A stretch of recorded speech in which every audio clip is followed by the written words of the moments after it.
है, दूसरा महाभारत का है।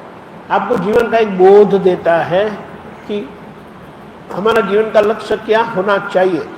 तो आप सनातन धर्म क्या है समझ में आएगा आपको और आप ऐसे जियोगे। फिर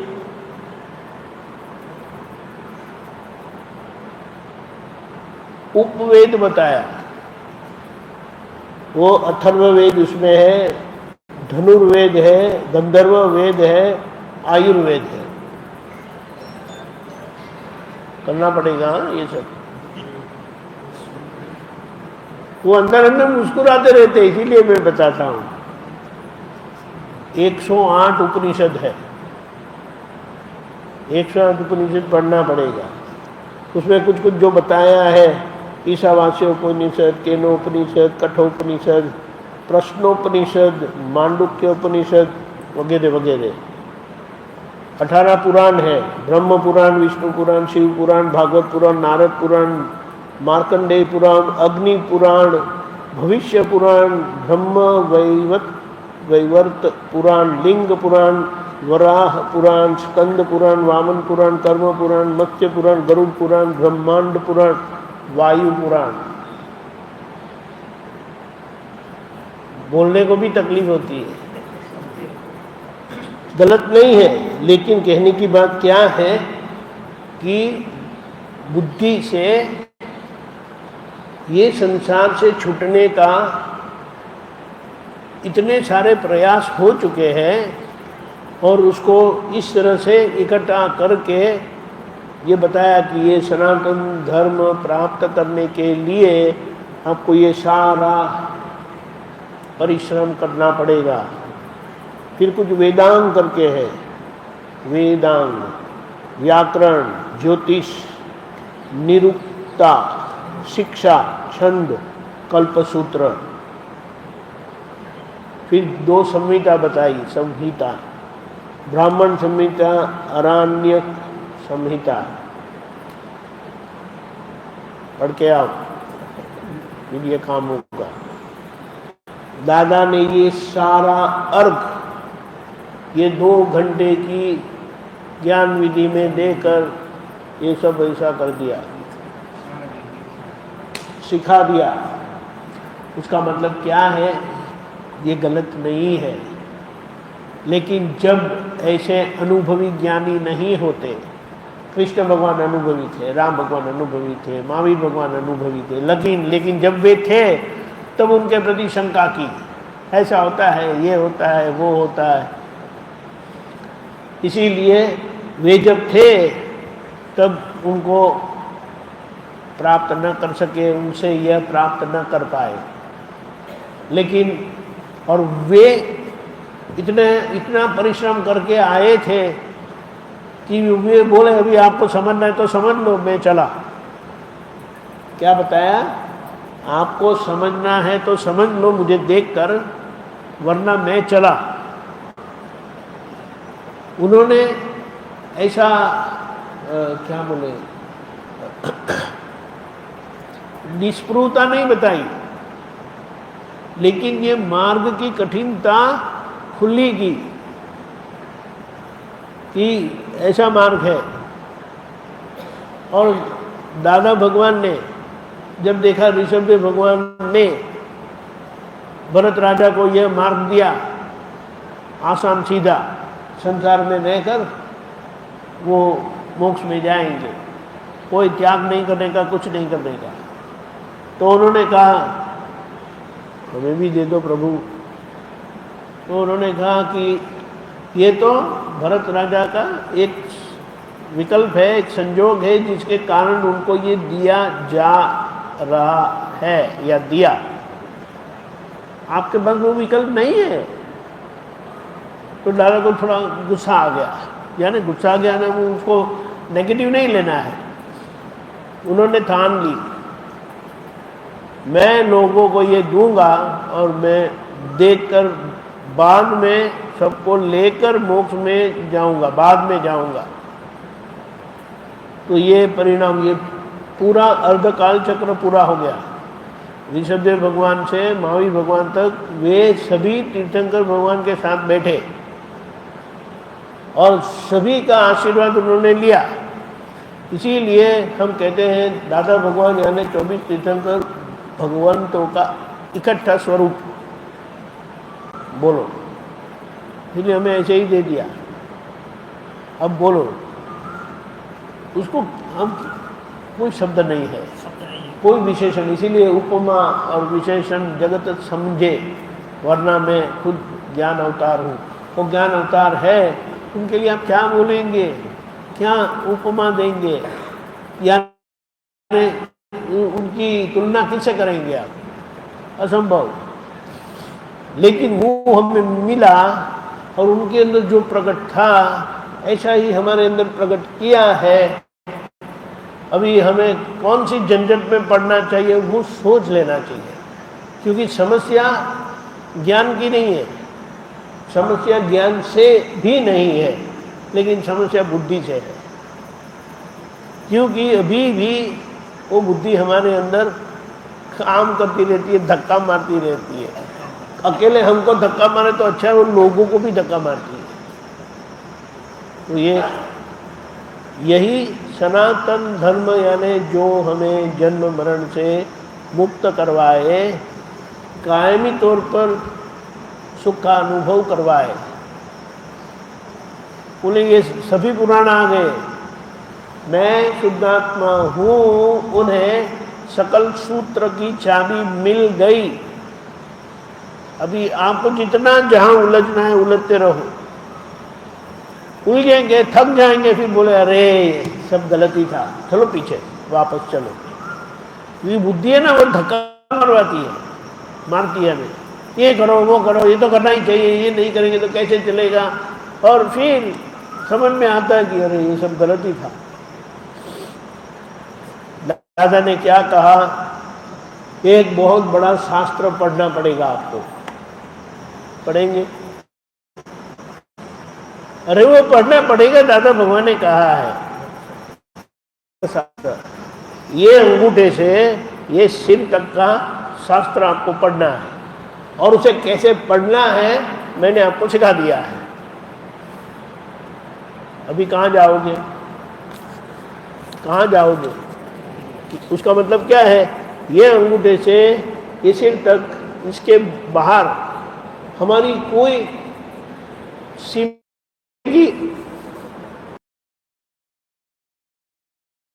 में है ना, कोरिया में, नॉर्थ कोरिया शायद कोरिया में लोगों को थोड़ी कठिनाइयां, यानी उनका सारे वो क्या बोले, राज्य का माहौल बहुत खराब है, तो लोग भाग जाना चाहते हैं,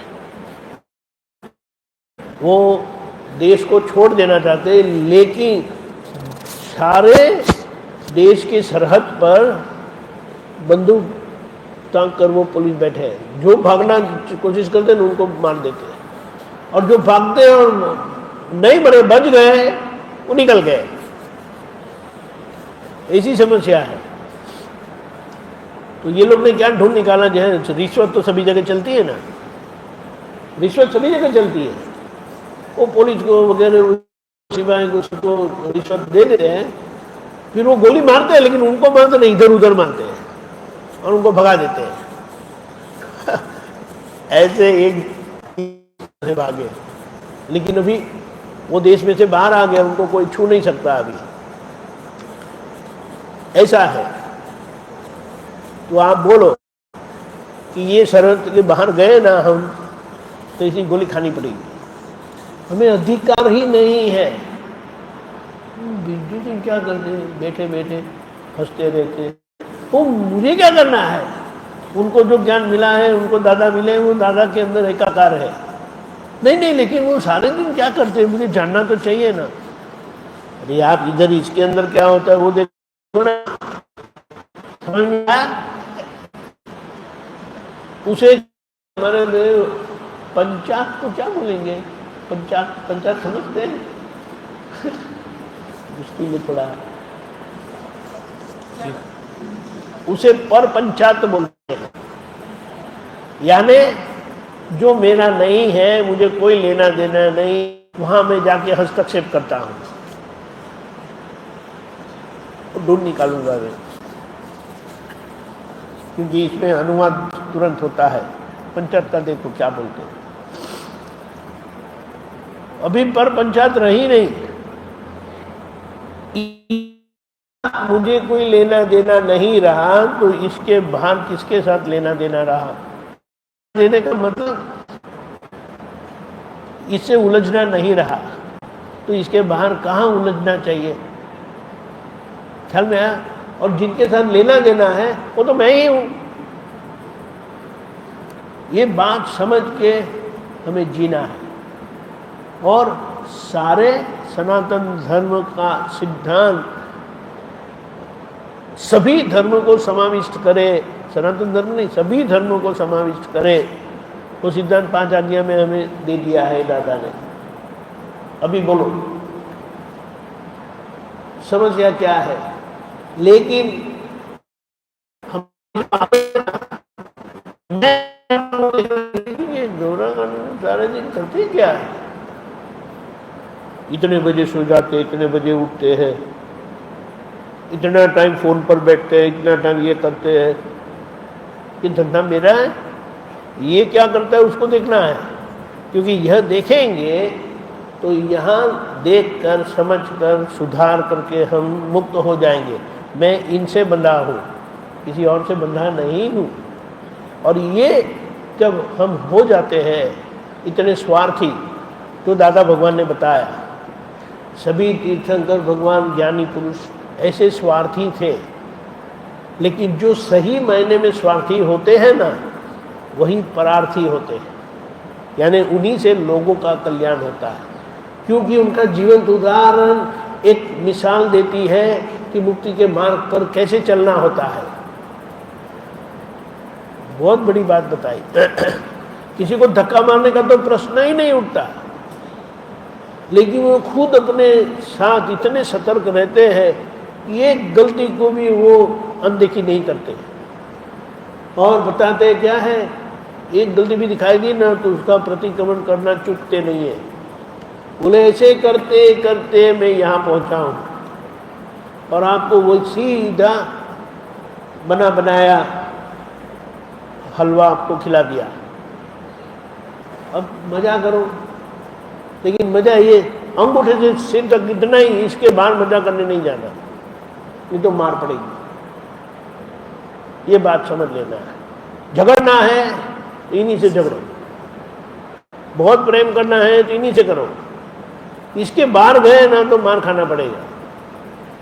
अभी बोलो, अगर हम थोड़ा भी सोचेंगे ना तो हमें पता चलता कि ये सब झंझट इसके बाहर गए ना उतनी उसी की झंझट है, अगर इसी में रहते हैं ना तो कोई झंझट नहीं है।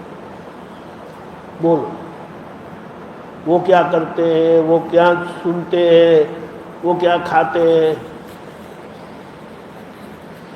एक उदाहरण देता हूँ, हम जब संयम धाम गए ना, सब लोग पहली बार गए घर छोड़कर, दादा भगवान थे वहाँ, उनके सत्संग में जाते थे ना तो कोई इधर उधर देखता नहीं था, दादा को ही देखते थे। और अगर किसी ने पूछ लिया तो जी आए, वो आए नहीं आए वो मैं देखता नहीं हूँ, अगर आपको ढूंढना है तो ढूंढ लो, मेरा टाइम मत बिगाड़ो, ऐसा करते थे। और बिजू सिंह को अगर पूछ लिया कि वो आए हैं तो वो भी ऐसा ही बोलेंगे, मैं ये देखने नहीं आया वो आए कि नहीं आए, मैं तो दादा को देखने आया, दादा का सत्संग सुनने आया हूँ, तो मैं दादा को देखता रहता हूँ बस। समझ में आया? लेकिन अभी सब निकम्मे जैसे हो गए, अच्छा यानी कोई काम नहीं है। अभी सब लोग क्या करते हैं वो देखते हैं। बोले ये 3 घंटा अखबार पढ़ा, अरे अखबार में पढ़ने का जैसा था क्या? अरे उनको जो पढ़ना है पढ़ने दो ना, आप अपना देखो ना, आप क्या करते हो। 4 रोटी खा के गए, बोलो 2 घंटे सो गए। दादा ने ऐसा कहा है? अरे दादा ने दूसरे क्या करते उनको देखने नहीं कहा है, आप कितनी रोटी खाते हो, आप अखबार कितना घंटा पढ़ते हो, आप कितना सोते हो, वो आपको देखना है। और ये झंझट में कुछ समय लगे रहे। फिर सबको शाम ठिकाने आ गई कि दादा भगवान ने ये बताया नहीं, लेकिन शुरुआत की परिस्थिति में ऐसा हुआ था, ऐसा है। तो आप सोचो कि हमें जो दादा भगवान ने ये दृष्टि देकर बताया कि आप अंतरात्मक भूमिका में हो, एक तरफ मैं शुद्धात्मा हूँ, दूसरी तरफ निश्चय दृष्टि से, व्यवहार दृष्टि से मैं नामधारी हूँ। ये नामधारी अंगूठे से सिर तक दिखाई देते हैं, लेकिन इनका व्याप तो समझते हैं ना, व्याप, ये अंगूठे से सिर तक का व्याप दिखाई देता है, उतना नहीं है। जिन लोगों के साथ इनका लेना देना है वो दीपक आनंद ही है। और ये व्याप इतना बड़ा नहीं है कि हम उलझ जाए या थक जाए। आज्ञा ऐसी दी है, ये सारे व्यवहार को आप ऐसे करके सुलझा सकते हो, और सीधा ऐसा हाथ में दे दिया है। उलझने की कोई जरूरत नहीं, लेकिन समझना बाकी है। समझ में नहीं आने के कारण उलझते रहते हैं कि अब इसका क्या करें, इसका क्या करें। ये बात है। अब बोलो, यही शास्त्र पढ़ना है, किसको सुनेंगे, किसको सुनने जाएंगे? बोले ये बड़बड़ करता है ना, ये बड़बड़ करते हैं, उसको ही सुनो। इतना ही दूर है, देखो इतना। वो क्या बोले, वो ऐसा बोलते हैं, उन्होंने ऐसा कहा, यहां से यहां सुनाई नहीं देता है। समझ में आया दादा भगवान ने क्या कहा? हम जहां भी गए, सुनने वाले श्रोता है, ये बोलने वाली टेप रिकॉर्ड है। सुनने वाले सब हैं, वो श्रोता है, ये बोलने वाली टेप रिकॉर्ड है। और मैं दादा के लिए मैं जागृत रहता हूँ कि यहाँ से जो जो शब्द बोला जाता है, ये कैसी टेप बजती है, अच्छे से मैं सुन लेता हूँ। और उसमें कुछ भी कमी समझ में आती है, उसको सुधारते ये दादा कहते कि मेरी वाणी तीर्थंकर भगवान की कोटि की हो गई, उनसे थोड़ी निम्न है। अब बोलो, सबके लिए यही रास्ता है, वो रास्ता हमें बता दिया। अभी कहाँ सुनेंगे, क्या सुनेंगे, ये बात समझ में आ जाती है तो फिर कहीं उलझने जाएंगे। बाहर नहीं बोलते, बड़ चालू होती है, नहीं होती है, बात है तो हाँ करते रहते हैं, ये करते हैं, वो करते हैं, ये सही नहीं है, वो सही नहीं है। तो वो उनको क्या देख रहे हो आप, उनको क्या? देखिए उसको क्या बोलते हैं? बुद्धि पर प्रकाशक है, बुद्धि पर प्रकाशक है, और आत्मा स्वयं पर प्रकाशक है। वो स्वयं को भी प्रकाशित करती है, तो अभी करता है। तो अभी आपको क्या करना चाहिए? बुद्धि हमें तुरंत समझ में आ जाना चाहिए। किसी और को दिखाता है, किसी और क्या करते हैं, तुरंत समझ जाना चाहिए कि ये बुद्धि का काम चल रहा है। हमको क्या है, वापस ले आओ। समझ में आया? क्योंकि बुद्धि ये ज्ञान मिलने से बंद नहीं हुई है, लेकिन बुद्धि के सामने प्रतिपक्ष मूल प्रकाश शुद्धात्मा का प्रज्ञा शक्ति के माध्यम से खुला हुआ है। अभी प्रज्ञा शक्ति हमें सतर्क करती रहती है, लेकिन हम सुनते नहीं, हम बुद्धि का ही सुन लेते हैं। तो प्रज्ञा शक्ति बोलती मैं क्या करूं, आपको समझ लेना चाहिए ना, लेकिन मैं आपको छोड़ने वाली नहीं हूं। तो जैसे हम बुद्धि के सुन कर उलझते रहते हैं, लोगों को उलझाते रहते हैं, तो क्या होता है? मार तो खाएंगे। फिर जब समझ में आता है, समझ में आएगा कि अरे तो गलत हो गया, तो फिर हमारा निश्चय प्रज्ञा शक्ति की ओर झुकेगा। फिर बोलेगा नहीं, प्रज्ञा शक्ति बोलती है वही सुनेंगे, बुद्धि का सुनना नहीं है। तो वो प्रज्ञा शक्ति बलवान होती जाती है लेकिन हमारे अनिश्चय से वो कमजोर हो जाती है। और हमारा निश्चय कि मुझे आज्ञा में ही रहना है, दादा की आज्ञा में ही रहना है, दादा आप मुझे शक्ति दो, तो प्रज्ञा शक्ति और भी हमें सतर्क करती है, उनको बल हमसे मिलता है। तो हमारा जितना निश्चय है आज्ञा पालन का, उतना प्रज्ञा शक्ति हमें सतर्क करती रहेगी। इसीलिए कहा अब आप हो और भीतर के दादा भगवान स्वरूप, शिवेंद्र स्वामी भगवान स्वरूप, महावीर भगवान स्वरूप, कृष्ण भगवान स्वरूप, राम भगवान स्वरूप, वो आपके परम गुरु है। वे आपके परम गुरु यानी आखिर के गुरु है और कोई गुरु ढूंढने की जरूरत नहीं है। और अगर व्यवहार में सब लोग हैं, जीव मात्र आपके गुरु है, व्यवहार में जीव मात्र आपके गुरु है, लेकिन हम रह नहीं पाएंगे क्योंकि व्यवहार में गुरु होने का एक चस्का चढ़ा था और इसके लिए उसी के कारण अभी भी हम शिष्य भाव से नहीं रह सकते। हम कुछ जानते हैं, हम कुछ समझते हैं। क्या जानते हो? अगर जाना होता, समझे होते तो शिष्य भाव से बाहर आते ही नहीं, क्योंकि सहजात्म स्वरूप परम गुरु शुद्धात्मा भगवान वो तो आपके अंदर है ही, उनके ऊपर कोई नहीं है बोलो। लेकिन ये व्यवहार में गुरुता आ जाने से भीतर के सहजात्म स्वरूप परम गुरु छोटे हो जाते हैं और उसका मार खाना पड़ता है। बोलिए, ये बात है।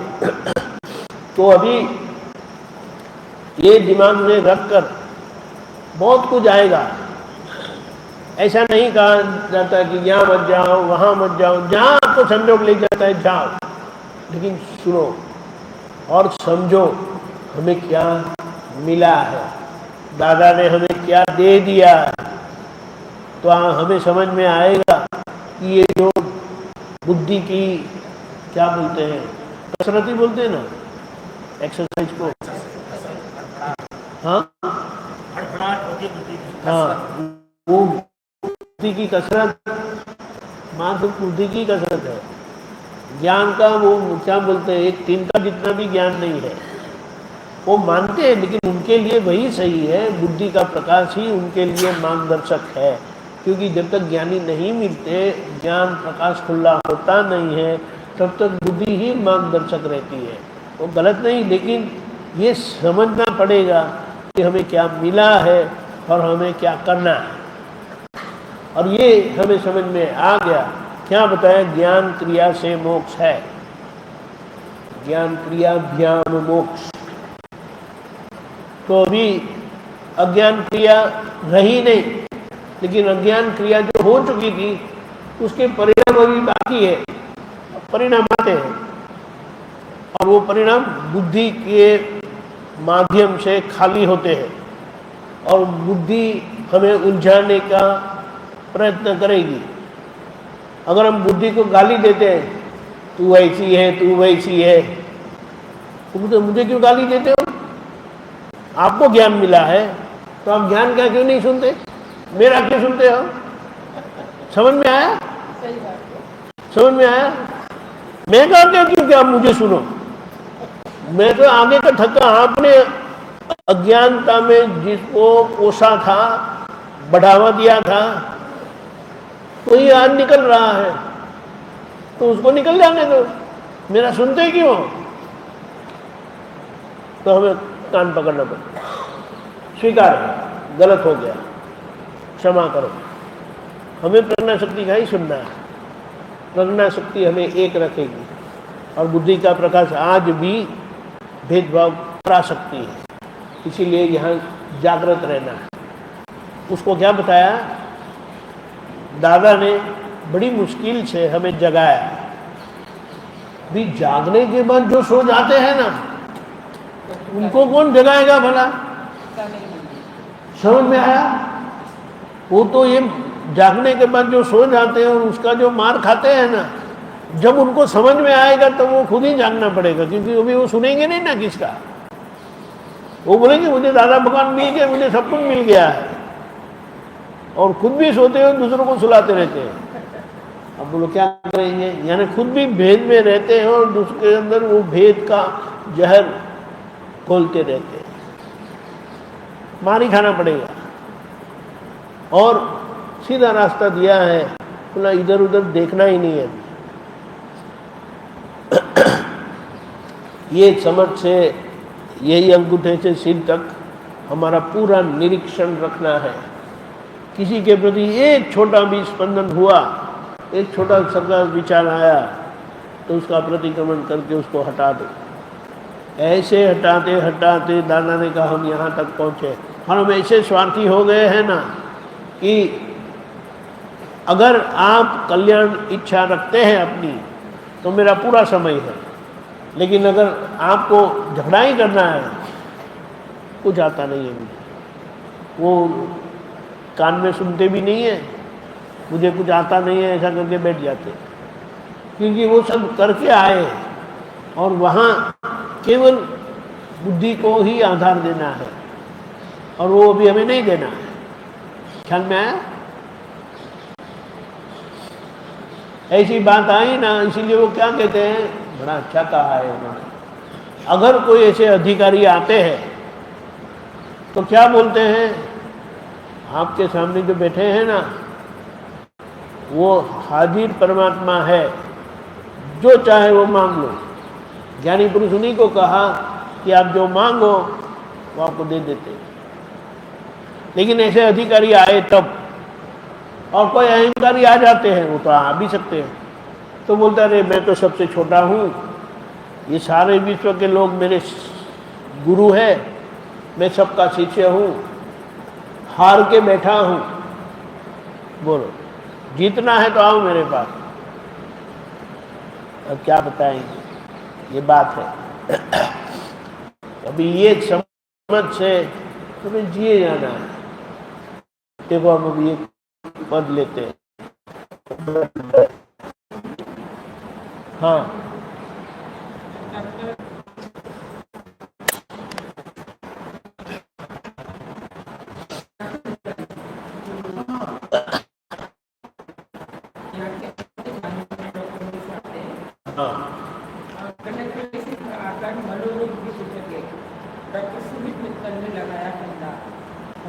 क्या लगाया? फांसी लगाई। साल 2021 में मिला था अवार्ड मृतक सुमित मित्तल को। 2021 में national health care achievement award के अंतर्गत बेस्ट कंसल्टेंट एंड साइंटिस्ट की उनकी भूमिका थी। हाँ,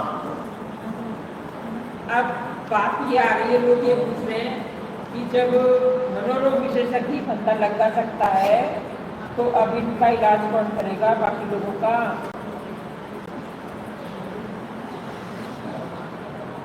ऐसा है ना कि वो जो अभ्यास है, मनोरोग का जो अभ्यास है, वह आखिर का नहीं है, एक मर्यादित का शिक्षण है। आखिर का शिक्षण तो हमें ज्ञानी पुरुष से ही मिलता है, और जो ऐसे महापुण्यशाली है और उनको ये ना खुद को फांसी लगाएंगे, क्योंकि सभी प्रकार की मानसिकता से आपको मुक्त किया जाता है, और आप मुक्त हो जाते हैं, वो आपको समझ में भी आता है। ये बात है। समुदाय क्या बोलते हैं? माइक दीजिए, माइक दे दीजिएगा, चालू कीजिए।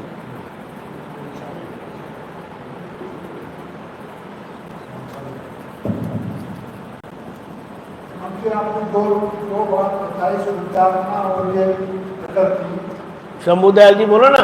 समुदाय, हाँ, इन दोनों का एरिया क्या है? दोनों का एरिया क्या है? एरिया क्या है? व्याप, एक्सपांस। एरिया यानी वही ना, उसका क्षेत्रफल हाँ देखो, हाँ आत्मा का क्षेत्रफल तो ये अंगूठे से सिर तक का ही है। हाँ वो आप हो। और ये जो शंभुदयाल जी के कर्म के हिसाब वाले जो कोई है ना, वो शंभुदयाल जी का व्याप है, क्षेत्रफल है। 8 अबज लोग उससे शंभुदयाल जी को कोई लेना देना है नहीं। लेकिन जिन लोगों से लेना देना है और जो शंभुदयाल जी से मिलते हैं, वो उन्हीं के साथ आपका लेना देना है, वे ही आपके पुण्य पाप का सुख दुख देंगे।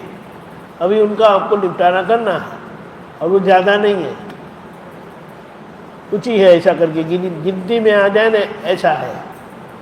इसमें जो आपने बताया ना, आत्मा को सुनना ही है, तो फिर जब एक लिमिटेड हो गया आत्मा, परमात्मा कैसे हो गया? बात सही, अभी बताते हैं। ये जो आत्मा जिसको हम कहते हैं ना, वो मैं हूँ, वो आत्मा है। लेकिन मैं शुद्धात्मा हूँ ऐसा जब होता है, तब वो परमात्मा होते हैं। लेकिन जब से आपने मैं शुद्धात्मा हूँ प्राप्त किया, तब से आप सभी में शुद्धात्मा देखते जाएंगे। ख्याल में आया? और जब हम सभी के अंदर शुद्धात्मा को अच्छी तरह से देख पाते हैं, समझ पाते हैं, अनुभव कर सकते हैं, तब आप खुद परमात्मा हो गए। क्योंकि जब मैं शंभुदयाल हूँ, मैं दीपक आनंद होकर के रहता हूँ ना, तो मुझे ये अंगूठे से सिर तक का ही लक्ष्य होता है, और वो मैं हूँ करके मानता हूँ। लेकिन जब ये पता चलता है कि मैं शुद्धात्मा हूँ, तो वो शुद्धात्मा तत्व ऐसा है, केवल ज्ञान स्वरूप, सिद्ध स्वरूप।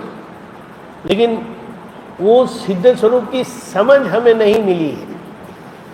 वो जैसे जैसे वो समझ मिलती जाती है, मेरा व्याप बढ़ता जाता है।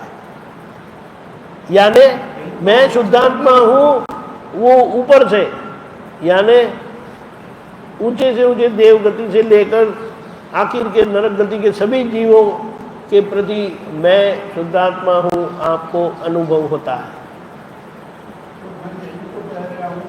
अगर आप ये एक्सप्लेनेशन करते हो, तो आत्मा में तो कॉन्ट्रैक्शन एक्सप्रेशन हो गया, तो वो अलग बात है।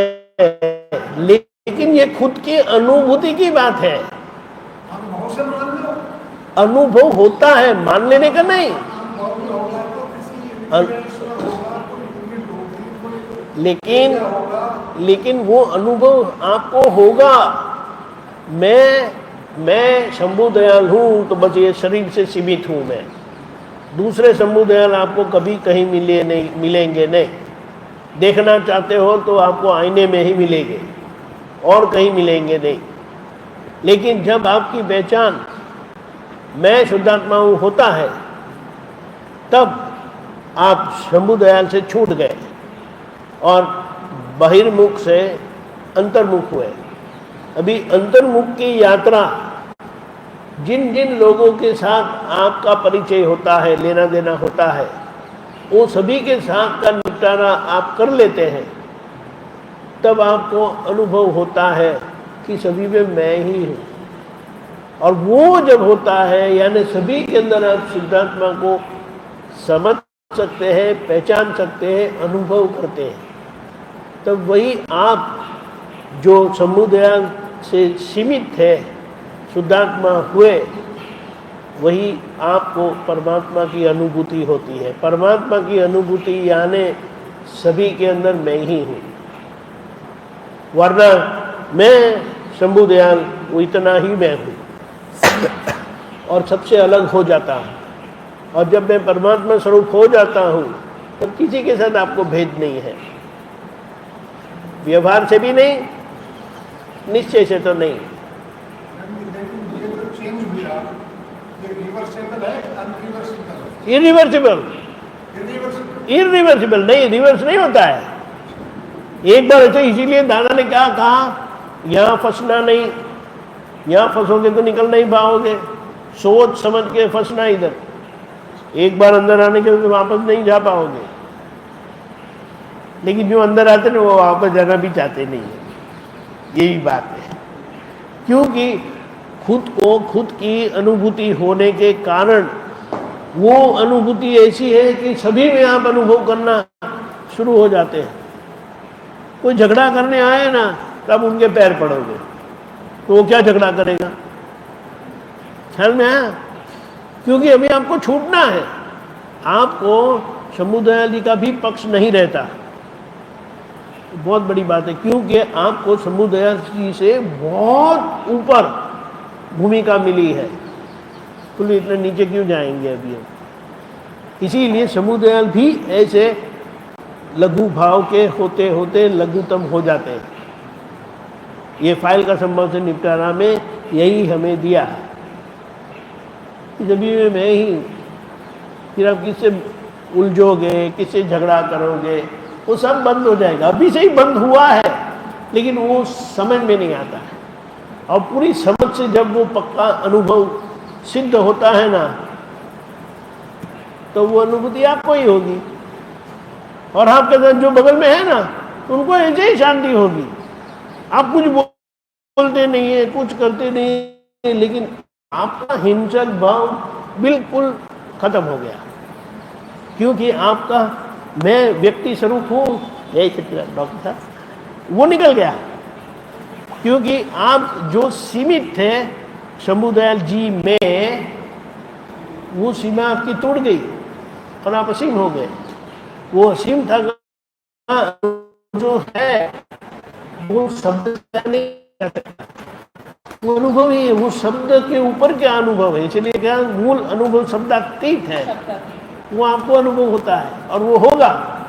और फिर आपको बोलने की जरूरत नहीं है, तीर्थंकर भगवान को कुछ बोलने की जरूरत नहीं रहती है। उनकी हस्ती, उनकी उपस्थिति ही ऐसी दिव्य होती है। वो शरीर के साथ की इतनी परम पवित्र भूमिका है, जो जिसका बीज दादा की कृपा से हमारे अंदर पड़ा है, उसको कैसे हम विकास करें, इसीलिए इकट्ठा होना है, ये बात। शब्दातीत दशा, हाँ, ये शब्दातीत दशा है ना, कभी कभी अनुभव में आती है, लेकिन हर वक्त दिखती नहीं है। क्योंकि अभी शब्द की असर है, शब्द के प्रभाव में है, शब्द की असर है, और शब्द के बाहर गए नहीं है, हो रहा है। वो बोलते ना खिचड़ी पक रही है, पकने के बाद उसकी मजाई कुछ और है। लेकिन वो शब्दातीत, जो शब्दातीत अनुभव है ना, जब शब्दातीत अनुभव होता है तो फिर ऐसा लगता है कि मतलब जो चीज शब्दातीत है उसको शब्दों में पिरो के देना कितना मुश्किल है। जो अनुभव गम्य दशा है, सही है, इसीलिए से देना मतलब उसको कितना मुश्किल काम है। वो मुश्किल काम नहीं है, लेकिन जितना भी हो सकता है उतने ऐसे सक्षम पुरुष देते हैं, इसीलिए हमें मिला। चल में और मर्यादा के बाहर जाकर दिया, क्योंकि ये ऐसे दिया नहीं जाता। अब दादा ने दिया, क्या बताया है पता है? अरे वो सोच के भी हमें अंदर ऐसा होता है, हमारे बल पर हमने ये जोखिम लिया है और लोगों को मार्ग दिया है। अब बोलिए, और वो जोखिम ऐसा नहीं है कि जिससे वो जोखिम से कोई गिर जाए। अब बोलिए, यदि उस दशा को खुद से अचीव कर ले जाएंगे तो कितना मतलब उसका प्रयास रहेगा, और हो ही नहीं पाएगा। पॉसिबल ही नहीं है, ये समय में तो होता ही नहीं है। वो खुद कहते हैं ना, हम इतना मार खाया है, इतने नीचे बार गिरे हैं। कहना बहुत आसान है, एक बार नहीं, बार गिरे हैं, और गिर के ऊपर आए हैं, गिर के ऊपर आए, और अब ऐसी भूमिका हो गई, गिरने का सवाल ही नहीं उठता। और हमें जो दिया वो ऐसा दिया कि अब गिर नहीं पाओगे, लेकिन क्योंकि आज की बुद्धि है ना, कलयुग की बुद्धि है, इसीलिए सतर्क करने के लिए हमें जागृत किया। इसीलिए तो ज्ञानी पुरुष की जो करुण दशा आई है वो उसीलिए तो सबका उसीलिए आई होगी कि वो गिर के उठे हैं, तो कारुण्य दशा भी उनको जो मिली है उसका उसका परिणाम वही तो रहा होगा ना। वही है, इसीलिए बोलते ना, इसीलिए करुणामय मुक्ति तभी तो बनेगी, उनको लगा कि मैं आया है तो उनकी करुण कृपा के कारण कोशिश की तो सब लोग भाग गए। वो रास्ता देने की कोशिश की तो सब लोग भाग गए। फिर वो सोचे कि बोले तो ये मेरा मुक्ति का धंधा चलेगा नहीं, तो बोले मुक्ति का धंधा वो कस्टमर भी आने चाहिए ना। आपने दुकान खोली है लेकिन कोई लेने ही नहीं आया। फिर उन्होंने माल बदल दिया, बोलो ये अक्रम का माल नहीं चलेगा, अक्रम का माल दो।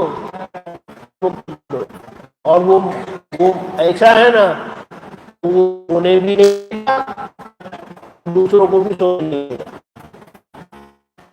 ऐसा हमें लगता है, लेकिन धीमे धीमे ये बात मुझे सोचे नहीं, मुझे भी बैठना पड़ेगा। बच्चा वो खुद भी सोएंगे नहीं और दूसरों को भी सोने नहीं देंगे। इधर आइए, इधर आइए, इधर आइए शिवाली, आपका आशीर्वाद बहुत। हाँ, यही सब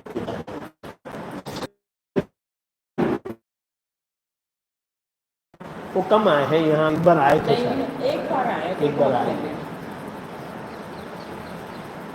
वो दादा की रूम में सोते थे और वो क्या देखे, उन्होंने क्या देखा, बोले मैं जब भी सो के उठता हूँ दादा को तो मैंने जागते हुए ही देखा है, यार ऐसे सोए हुए हैं, कुछ चालू है उनका, मैंने कभी उनको ऐसे सोए हुए देखा ही नहीं है। और तो और समझो 11 बजे वो सो गए, तो इनके साथ ये भी सो गए। फिर समझो वो 2 बजे उठे, 2:30 बजे उठे, 3 बजे उठे, 4 बजे उठे, तो जब भी देखा तो दादा ऐसा करके बैठे हैं। तो मेरी तो समझ में नहीं आता है कि दादा सोते कब है। ऐसे ही हमारा सोना बंद हो जाएगा। ये सोना जो है ना, सो जाते हैं, वो तो एक कर्म का आवरण है जिसके लिए सोना पड़ता है। लेकिन ऐसा देख के उनको भी भावना हो गई, अरे मैं तो कैसा सो जाता हूँ, वो लकड़ा हो जाता है ना, पत्थर क्या बोलते हैं उसको इंग्लिश में, ऐसा बोले थे लॉग ऑफ वुड हो गए, लकड़े जैसे सो गए लकड़े जैसे हो गए, सो गए, तो ये भावना हो गई। फिर एक जो जब दादा भगवान को ज्ञान हुआ सूरत स्टेशन पर, उनके साथ जो सेवा में थे रणछोड़ भाई करके थे, तो उनको है ना शायद ऐसा सुना, उनको सत्संग में भी नींद आती है और बहुत नींद आती है। एक बार उन्होंने दादा को कहा, दादा मुझे बहुत नींद आती है। तो दादा ने कहा, हर रविवार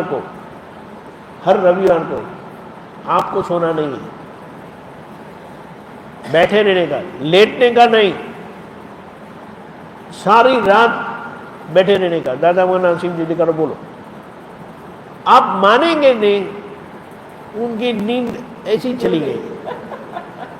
उन्होंने ये क्या रास्ता बता, जो भी दिया, जो विधि की, जो हम जानते नहीं है, लेकिन उनकी नींद जो इस तरह से सोते थे वो चली गई। अभी ये जो उन्होंने अनुभव किया ना, वो हम क्या बोलेंगे, नकल नहीं कर सकते, लेकिन बात समझना है कि देखो ऐसा है।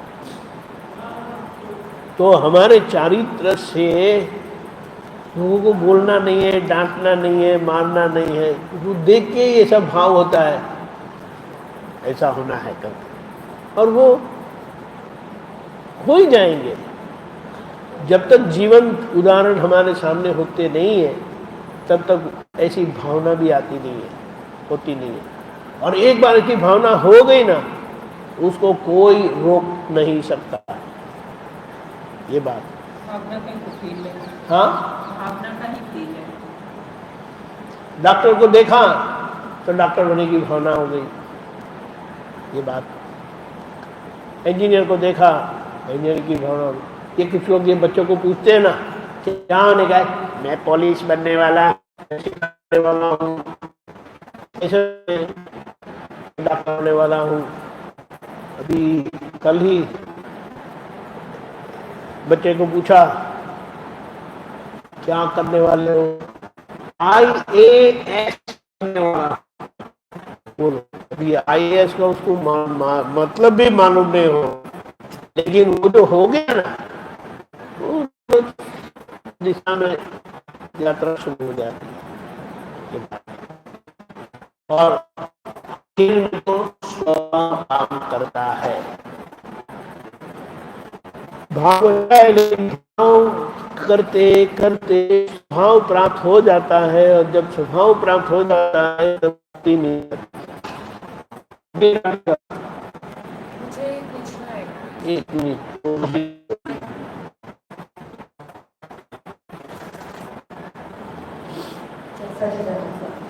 जय सच्चिदानंद।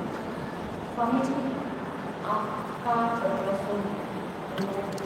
एक क्वेश्चन करेंगे कि हमारा अपना क्या है कि हम जो करेंगे हमको उसका फल मिलेगा ना। हम लोग पीछे करके आए हैं, ये जीवन हमारा कर्म का होता। क्या करके आए हैं? हमें जो भी कर्म किए, हाँ, हमारा ये वाला जीवन उन कर्मों का भुगतान है। बिल्कुल। हमको वो भुगतना ही पड़ेगा, कोई बदल नहीं सकता। ऐसे ना हम कहते हैं कि उसको कोई बदल नहीं सकता। फिर हम दूसरी तरफ ये कहते हैं कि दादा भगवान की कृपा से हमको ये अपना विज्ञान मिला। अगर उनकी कृपा न होगी और हम कोशिश कर करके हम जाते तो भी हम इसको प्राप्त ना कर। तो मैं भी पिछले जन्म में मेरे कर्म ऐसे थे ही नहीं कि मुझे इस ज्ञान की प्राप्ति हो। और अगर मैं ऐसा मानती हूँ कि दादा भगवान की कृपा है, असीम कृपा है कि हम उस तरफ आगे बढ़ रहे, तो यहाँ पर आपको ऐसा नहीं लगता कि अक्रम विज्ञान गुरु की कृपा के आगे सब कुछ फेल हो जाता है, चाहे वो कर्मक रास्ता हो चाहे वो अकर्मक विज्ञान। तो सबसे ये मेरी समझ में नहीं आया अभी। ये जो आखिर की बात की, वो क्या? गुरु की कृपा से बड़ा कुछ नहीं, उसके बड़ा कुछ नहीं। गुरु की कृपा से बड़ा कुछ। वो तो व्यवहार में भी बताया है।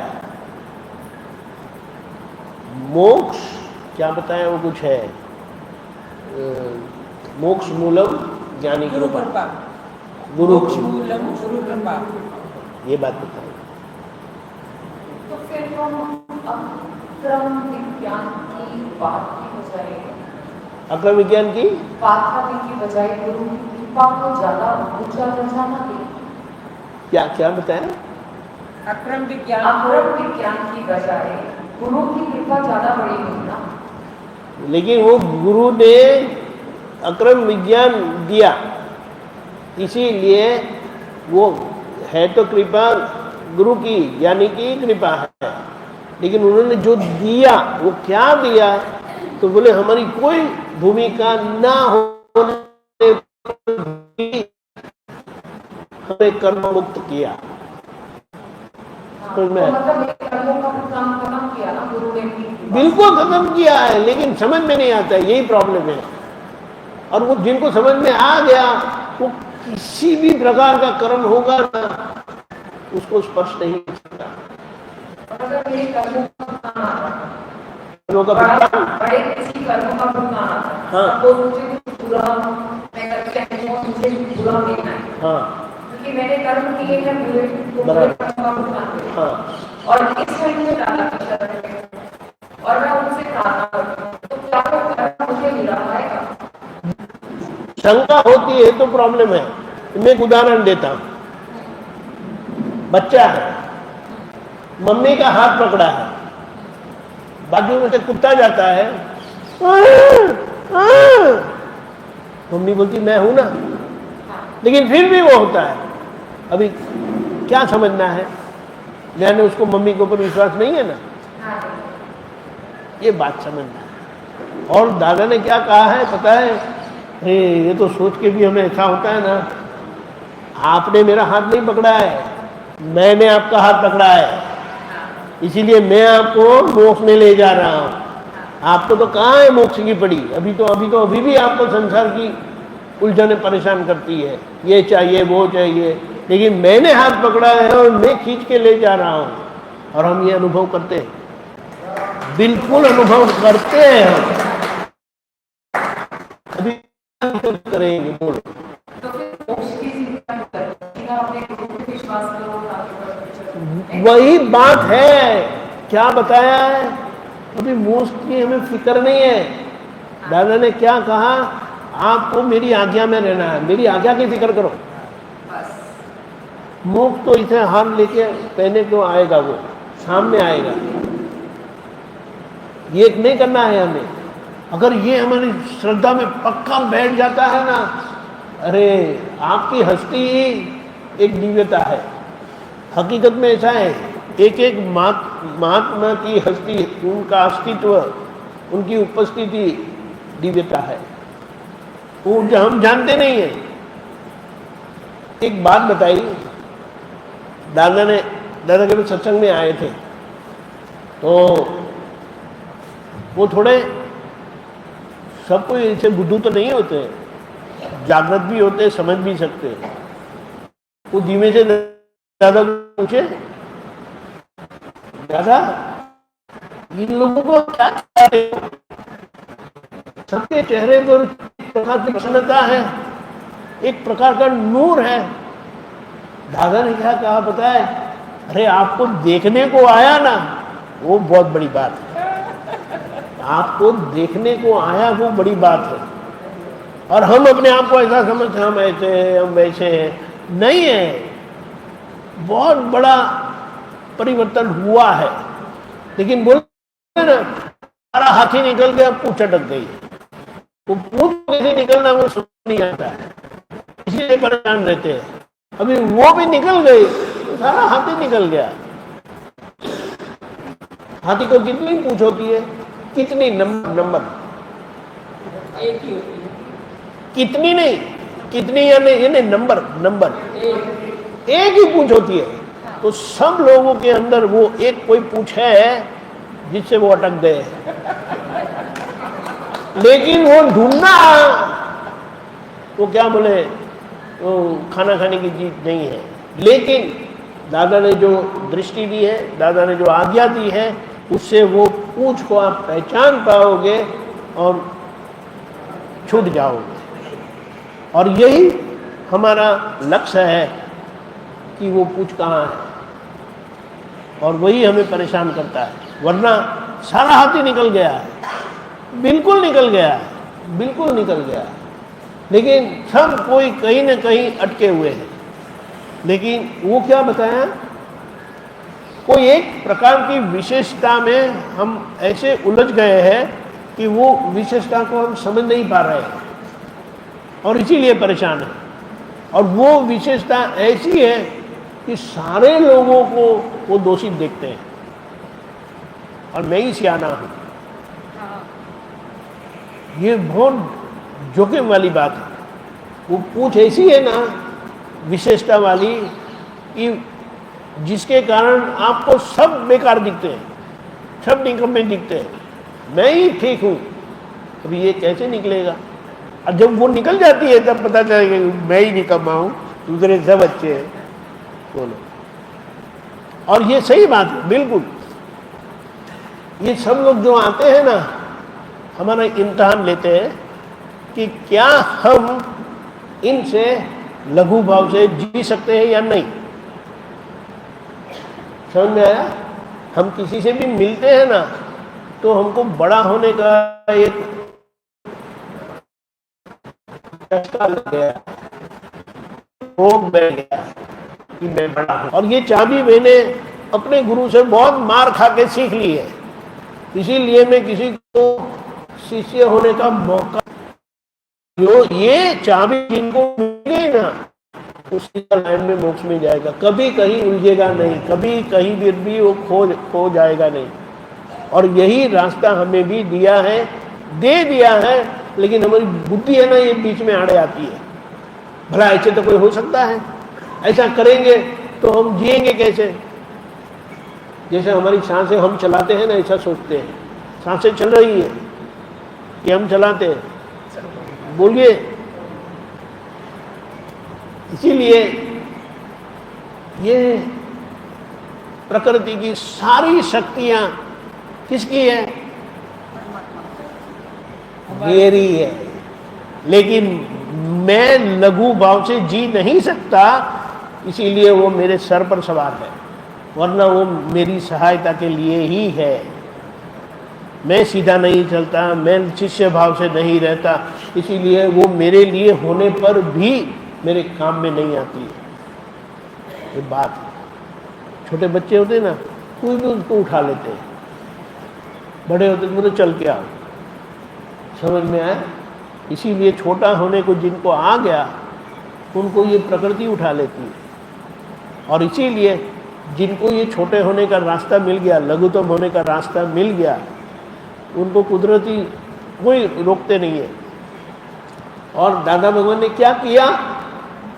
सामान्य तौर पर सभी के इम्तिहान में हम पास हो जाते हैं, लेकिन ये देव है ना, मोक्ष में जाना है, रुको रुको रुको, इधर हमारे इम्तिहान में से पास होना पड़ेगा। तो दादा ने वो कह दिया कि मेरे महात्माओं को बख्श देना, आप उनके ऊपर कोई इम्तिहान लगाना नहीं, उनको बख्श देना। दादा ने वो कृपा हमारे ऊपर कर दी है। सर्वदेव लोकनो राजीपो ज्ञानी पर, उसी के कारण महात्मा निडर होके घूमते हैं। अब सोचो, दादा ने हमारे लिए क्या क्या सोच कर हमारे लिए किया है, वो आप सोचो। और हम उलझते रहते हैं। इन्होंने ये नहीं किया, उन्होंने हाँ देवलोक से नहीं, देवलोक बाईपास नहीं, देवलोक बोले हमारे इम्तिहान में से गुजरना पड़ेगा आपको। तो दादा ने कहा मेरे महात्मा को वो इतने सक्षम नहीं है, बलवान नहीं है कि आपकी इम्तिहान में पास हो जाए, आप उनको पास कर देना। ऐसा भी माइनस में डाला दादा को पहले ही पता था ना कि वहाँ परीक्षा देने, कॉलेज वाले परीक्षा नहीं दे पाएंगे। बिल्कुल बिल्कुल। अभी आप समझना क्या है कि जब हम दादा के साथ थे तो कैसे थे, लेकिन अब जब दादा मिले तो गर्दन ऊंची करके चलते हैं। समझ में आया? इसीलिए तो दादा ने कहा कि ये सब मेरे बच्चे हैं, इनको कोई हाथ नहीं लगाना, लेकिन वो प्यार से कहा।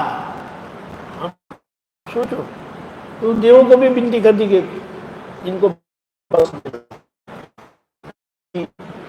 सभी अभी जो भी समस्या है ना, ये जो चिकनाहट वाले हमारे कर्म है ना, जो हमसे हुए हैं, उसके लिए समाधान दे दिया, आज्ञा दे दी। बोले मैं आपके साथ हूँ, जहाँ कुछ भी शक्ति कम पड़ती है मेरे से मांग लो ना, मैंने कहाँ मना किया है। बोलो, मिलती है, लोगों को अनुभव है। अभी ये करके हमें चलना है, तो बोलो कैसे? ये प्रोजेक्ट मेरे आपका नहीं है, ये प्रोजेक्ट दादा भगवान का है। और दादा भगवान ने क्या कहा?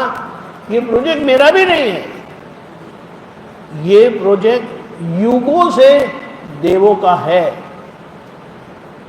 बोलो, ये कल्याण का प्रोजेक्ट। तो आप सिर्फ इतना उंगली करना, ऊंचा करना कि मुझे हम आपके साथ हैं, तो आपका काम तो हो ही जाएगा। कितने लोगों का काम होगा, ये सोचना है, ये समझना है।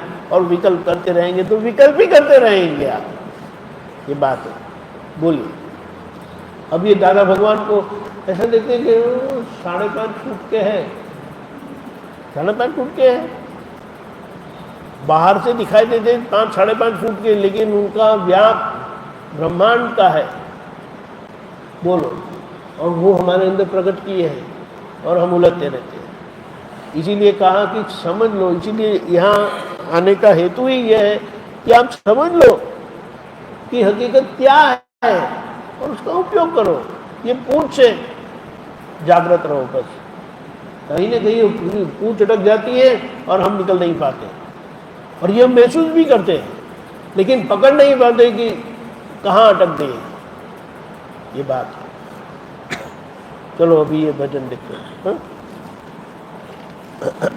अपने दिल को समझ। हाँ बहुत अच्छे। गुनगुन आ जाओ। आधा था दोनों से।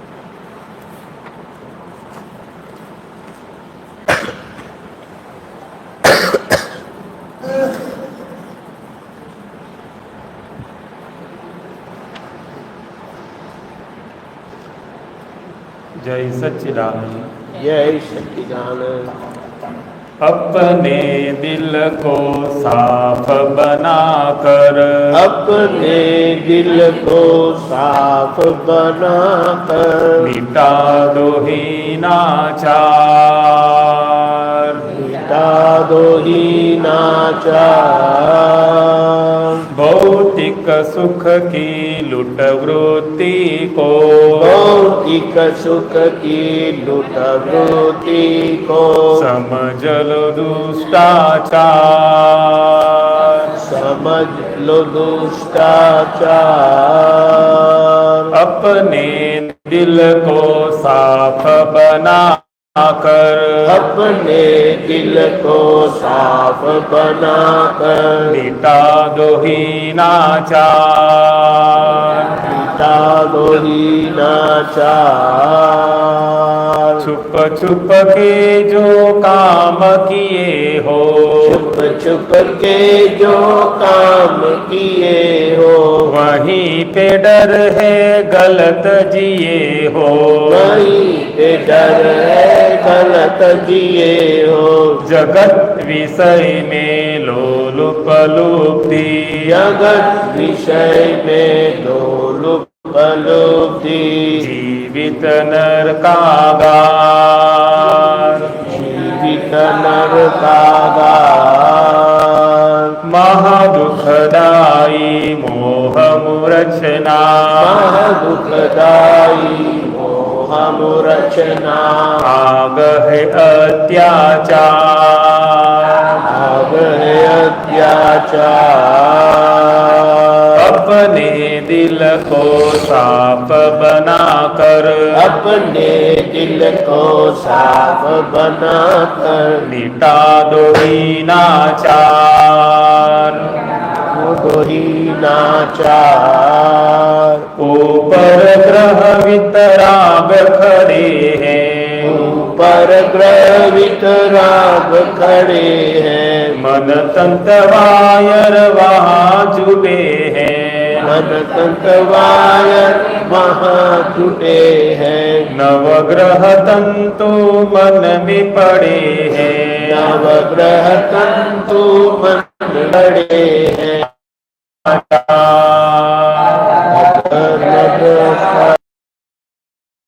अतिचारों से आगे बढ़ते, अतिचारों से आगे बढ़ते, अक्षम्य क्लेश कभार, अक्षम्य क्लेश कभार। अपने दिल को साफ बनाकर, अपने दिल को साफ बनाकर, मिटा दो हीनाचार, मिटा दो हीनाचार। खाना पीना शक्ति बचाना, खाना पीना शक्ति बचाना, भीतर बाहर शांति बढ़ाना, भीतर बाहर शांति बढ़ाना, मनुष्य होकर वीर्य पचाना, मनुष्य होकर वीर्य पचाना, सुखद है पुद्गल सार, सुखद है पुद्गल सार। ज्ञानी पुरुष है मोक्ष सहारा, ज्ञानी पुरुष है मोक्ष सहारा, तत्व अलौकिक सार, अलौकिक सार। अपने दिल को साफ बनाकर, अपने दिल को साफ बनाकर मिटा दो हीनाचार, भौतिक सुख की लुट वृत्ति को, भौतिक सुख की लुट वृत्ति को समझ लो दुष्टाचार।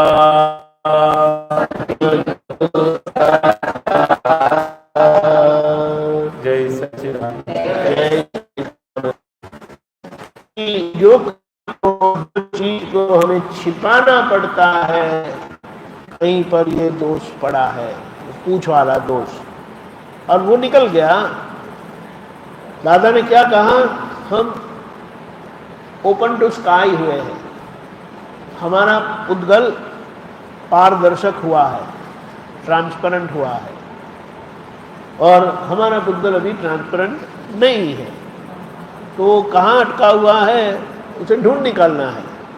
दादा को हम प्रार्थना करें कि हमें दिखा दे, पहचान करवाए, ताकि हम उसके ऊपर दृष्टि करके पुरुषार्थ से उसको निकाल दें। ये बात है। ये ना इसमें ये ऊपर ऊपर ग्रह विराट खड़े हैं, मन तंत्र वाया वाहन, यानी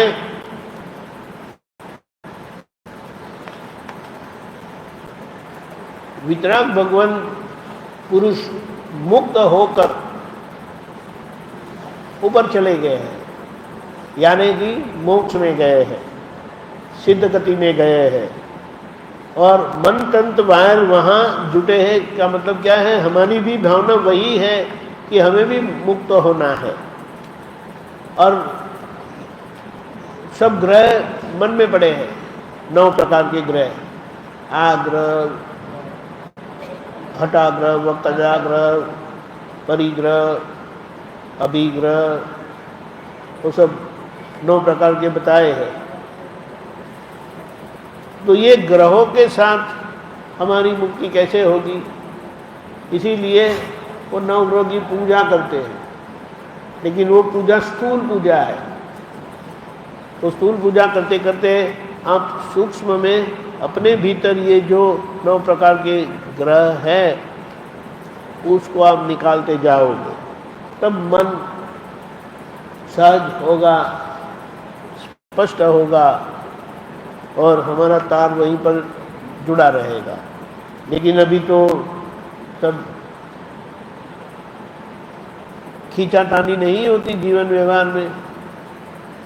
कोई बताता है, उसका प्रमाण देते हुए क्या कहा, हमें ये पोटला जैसा हो जाना है, गठरी जैसा, उठाया तो चले, नहीं उठाया वहीं पड़ा रहता है, वैसा हमें हो जाना है। और ऐसा हो गए, हमारा काम हो गया। बोलो, ऐसा है।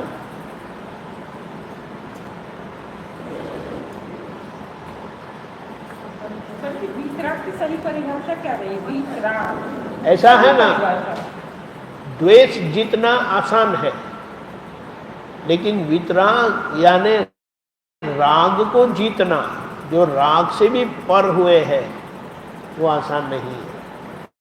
और जो राग से पर हुए हैं वो हमारे लिए सही मार्गदर्शक है। उनके पीछे पीछे हम जाना चाहते हैं। और राग में कौन रहता है? राग में सब लोग होते हैं ना, क्या क्या अच्छा नहीं लगता है, और सब झगड़ा उसी का तो करते हैं। ये मैं सही मानता हूँ। और सबसे बड़ा राग तो खुद के साथ होता है। मैं जो मानता हूँ वो सही है। वो अपनी मर्जी छोड़ते हैं कोई? वो जिनको सबसे ज्यादा प्यारे होते हैं ना, वहां भी अपनी मर्जी चलाते हैं। और हकीकत में दीक्षा लेने के पीछे का कारण क्या है पता है? दीक्षित होना, आप गुरु की इच्छा से अब चलना आपने तय किया। सही बात। अब आपकी इच्छा आपकी मर्जी रही नहीं, और ऐसे ही अगर आप रहे आखिर दम तक तो सीधा मोक्ष में जाओगे। मोक्ष मूलम गुरु आज्ञा। बोलो, सब लोग अपनी मर्जी रखते हैं, और मर्जी जिनकी छूट गई वो हो गए भगवान। बोलिए, उसका मतलब क्या है? बोलिए।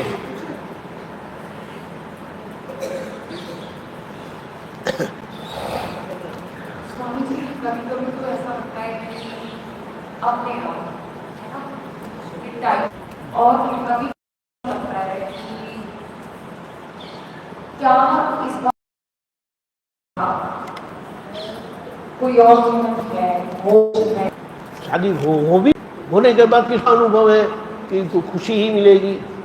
तो लोग क्या बोलते हैं, शादी करो तो पता चलेगा, ये बात है। उसी तरह से जैसे हमने खाना खाया है ना, चलो खाना खा लो, अभी तो खाना खाया, चलो यार, अरे अभी तो खाना खाया। तो जैसे खाना खाने का अनुभव है हमें, उसी तरह से मोक्ष का भी अनुभव है, होता है। लेकिन हमने आज तक हमेशा ये सुना कि उनको मोक्ष प्राप्त है ना, लेकिन कोई भी ये दावे के साथ नहीं कह सकता कि मैंने देखा कि इनको मोक्ष प्राप्त हुआ। हम सब कल्पना में ही तो जी रहे हैं, कल्पना में ही तो जी रहे हैं। अब हमें क्या पता हमारी कल्पना सही है या गलत है, बस कल्पना में जी रहे कि उसने कहा, हर कोई नहीं कहता उसने कहा। तो ये दावे ऐसा है ना, बात सही है। अगर कोई जीवंत व्यक्ति बोलते हैं ना, तो हमें शंका ही होती है, क्योंकि हम जहां भी जिनको भी मिले उन्होंने हमें धोखा दिया है। आप मुझे एक बताओ कि जिन्होंने आपको धोखा नहीं दिया, ढूंढ लो आप। जितने भी मिले ना, सब लोगों ने कहीं ना कहीं धोखा दिया है, यानी आपसे कुछ ले लिया है और वापसी में कुछ नहीं दिया है या कम दिया है। एक दादा भगवान है, उन्होंने हमारा सब कचरा ले लिया और जो उनके पास असीम था वो दे दिया। लेकिन ऐसे मिले, इसीलिए हम निशंकता से कह सकते हैं। लेकिन क्योंकि सभी जगह में धोखा खाया है ना, इसीलिए वहाँ शंका खड़ी ही रहती है।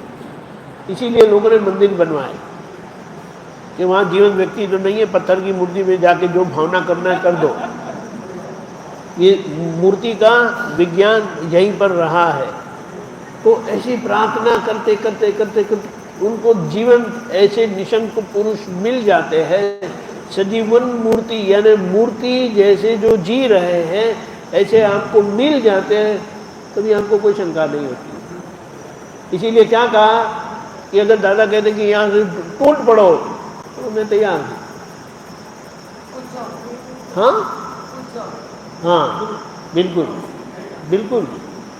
कभी विकल्प, वो एक उदाहरण देता हूँ।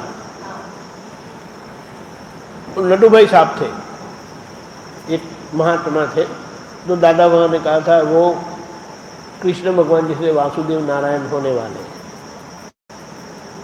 उनको एक बार कहा, लड्डू भाई इधर आओ, सत्संग खत्म हो गया, तभी दादा को इसे फूल के हार पहनाते थे। तो दादा ने उनको पहनाया और कहा ये पहन के आप घर पर जाना, निकालना नहीं। हो गए, निकाल के गए। रास्ते में कुछ लोगों ने पूछा, चाचा शादी हो गई? चाचा कुछ कहा, लेकिन वो कहीं पर भी रुके नहीं, घर पर पहुंचे। दूसरे दिन वापस आए। लड्डू भाई हार पहन के गए थे, कि ऊपर अंदर डाल दिया था? नहीं नहीं, बाहर ही रखा था। बोला आपको शर्म नहीं आई, डर नहीं लगा? बोला मैं क्यों डरूं, जिन्होंने मुझे आज्ञा दी उनकी जिम्मेदारी है। एक बात। फिर दूसरे क्या बताया, ये उनका क्या बोले मूल्यांकन है। दादा आपने बताया नहीं है कि यहाँ से 85% से ज्यादा लोग जानवर में जाने वाले हैं, तो मैं गाय भैंसों के बीच में से ही निकला, तो मुझे वो क्यों लगना चाहिए? दादा ने कहा ऐसा बोला जाता है, लेकिन मैं ऐसे गया बोलते कि ये गाय भैंसी तो है, तो फिर उसमें डरने का क्या? बोले एक दो ने ऐसा पूछ भी लिया। मूल बात क्या है? पहली बात कि जिन्होंने कहा उनकी जिम्मेदारी, मेरी थोड़ी जिम्मेदारी है। मैं तो वो ऐसा बोलते हैं चिट्ठी का चाकर हूं। जो चिट्ठी के चाकर होते हैं उनको कोई क्या बोले शिकवा गिला नहीं होता है, उनकी जिम्मेदारी नहीं है। उन्होंने चिट्ठी दी आपको देने का, आप तो अब मुझे गाली देने का क्या मतलब? और जिन्होंने दी है उनको जाके पूछो क्या है उसका मतलब।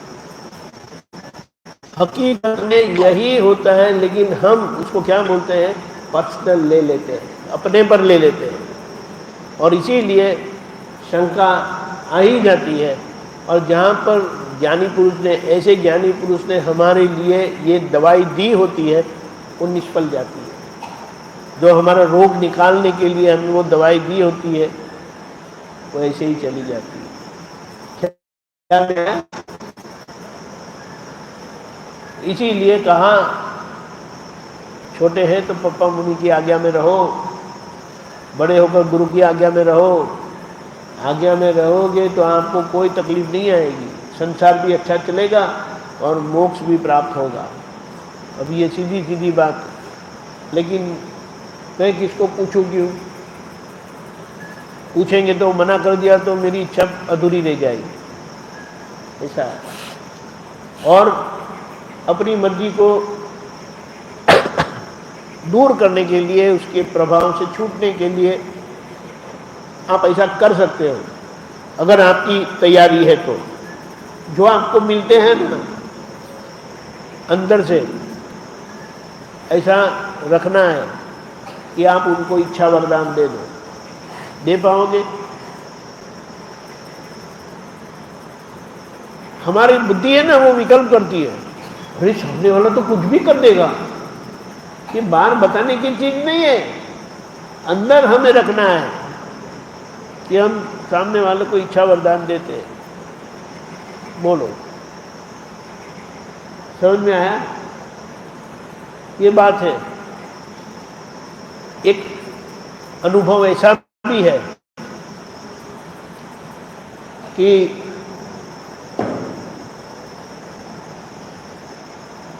बहुत कुछ लोग आपको करने भी नहीं देंगे। जैसे कि हम जा रहे हैं, तुम्हें चल के कहाँ जाते हो, गाड़ी में बैठ जाओ। और अगर कोई हमें देखता भी नहीं है और हमें चल के जाना पड़ता है, तो अपने आप को समझ लो कि आपने किसी दिन मान लिया है कि मैं ऐसा हूं, मैं बड़ा हूं करके। समझ में आया? इसीलिए अगर बात समझ लेंगे ना, भगवान जाते हैं ना तो उनके पैर जहाँ पड़ते हैं ना, वहाँ कमल के फूल होते थे। बोले ये कैसे संभव है? तो बोलते ये कल्पना है। आज के बुद्धिजीव कल्पना है करके बोलते हैं, लेकिन ये बात उनकी क्या बोलते हैं, अतिशय में जाता है कि वे इतने परम पवित्र हुए हैं कि उनके चरण जहाँ पड़ते हैं वहाँ कमल की स्थापना होती है। अब बोलो कि प्रकृति भी इतनी उनके ऊपर खुश हो जाती है, और हमारे लोग हमारे पर खुश नहीं होते। तो हमें क्या समझना चाहिए? गलती हमारी है। अरे लोग कुछ समझते ही नहीं है। अरे लोग समझ गए, आप नहीं समझ रहे। हाँ, लोगों को समझाना ही क्यों है? लोगों को समझाने की जरूरत नहीं है, समझने की जरूरत है। ऐसा है ना, औपचारिकता से एक बात है, औपचारिकता से आपको क्या लगता है, मैं समझाता हूं ना, सही है ना? औपचारिकता से ऐसा लगता है मैं समझाता हूं, लेकिन मैं समझते जाता हूं। अभी वो तो मेरी बात है, लेकिन बाहर तो ऐसा ही लगेगा कि मैं समझा रहा हूं, जैसे कि मैं समझ के बैठा हूं और आपको ऐसा करना है, ऐसा मत करो, ऐसा करो करके। लेकिन नहीं, मैं अपना पक्का कर रहा हूं, और जब मैं अपना पक्का करता जाता हूं तो उसका आपको भी लाभ हो जाता है। लेकिन लक्ष्य मेरा इधर है और सबको ऐसे ही रहना है, ये बात है, और कोई रास्ता ही नहीं है।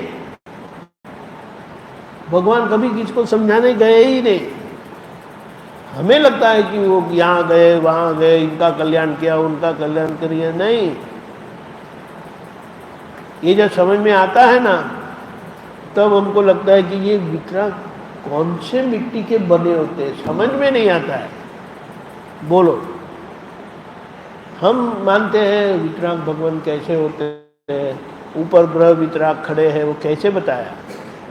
इसीलिए उनकी आंतरचर्या, यानी वो अंदर से कैसे रहते हैं, कैसे समझ में आएगा।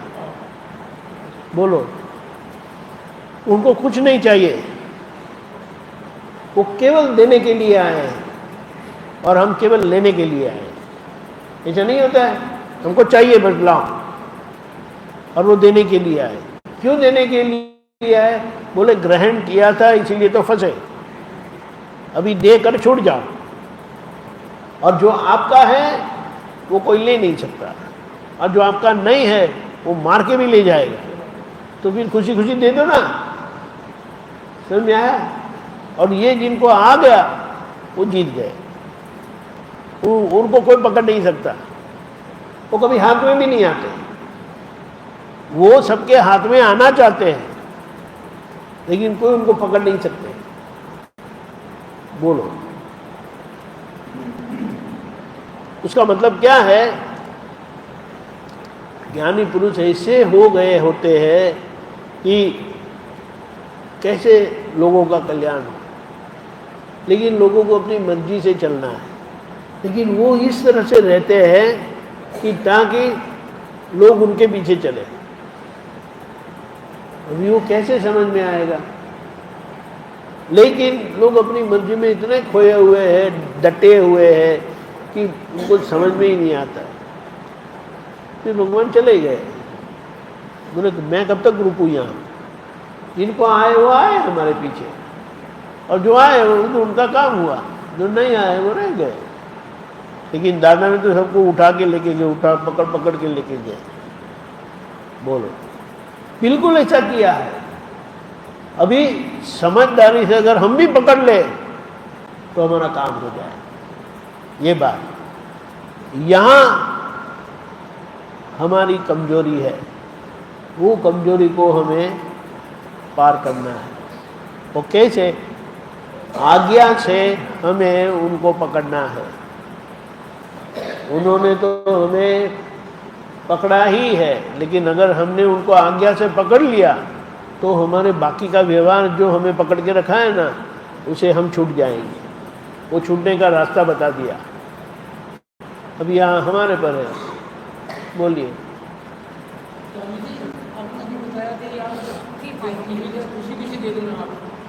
एक मिनट।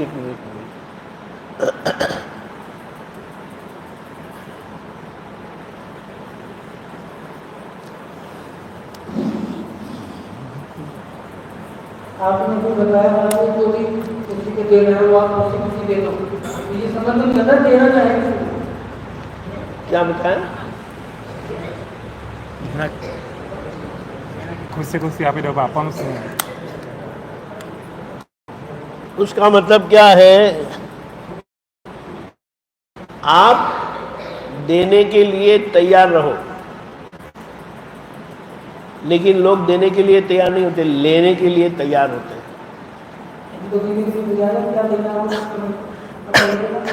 क्या कहा? हम तो देने में तैयार नहीं, पता लगे क्या देना है। अपने आप वो मांग लेंगे। आज जो देने के लिए तैयार है, दादा ने क्या कहा पता है? मांगो मांगो, जो चाहिए वो मैं देने के लिए तैयार हूँ।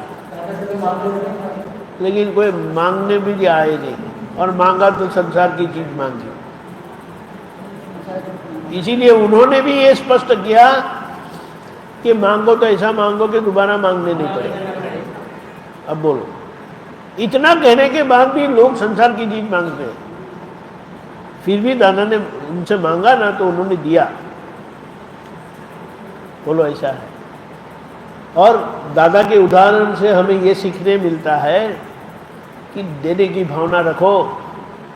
आप एक देने की भावना रखेंगे ना, आपको करोड़ों के हिसाब में वापस मिलेगा, क्योंकि ये प्रकृति का नियम है। एक बीज डालोगे ना तो हजारों फल मिलते हैं और सालों तक मिलता रहता है।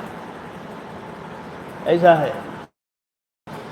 लेकिन संकुचितता है ना, वो हमें बहुत मार खिलाती है, बहुत मार खिलाती है। इसीलिए कहो देओ, देते रहो, लेकिन देंगे कैसे? इसीलिए प्रकृति के सभी उदाहरण लेते हैं। बोले वो आम का पेड़ है, वो खुद अपना एक भी फल खाता है, सबको देता है। और जैसे वो बड़ा होता जाता है बोलते झुकता है, और हम बड़े होते थे तो और टाइट चलते हैं। अब क्या करेंगे? ये सब उदाहरण है, लेकिन ये उदाहरण जिएंगे कैसे? जब तक आपको जीवंत उदाहरण नहीं मिलेगा, आप नहीं जी पाओगे। बातें अच्छी लगेगी, बातें करेंगे भी, लोगों को बताएंगे भी, लेकिन आपको कोई देखेगा तो बोले ऐसी बातें करते हैं, जी नहीं रहे। समझ में आया? जिएंगे तो काम का है, हमें जीना है।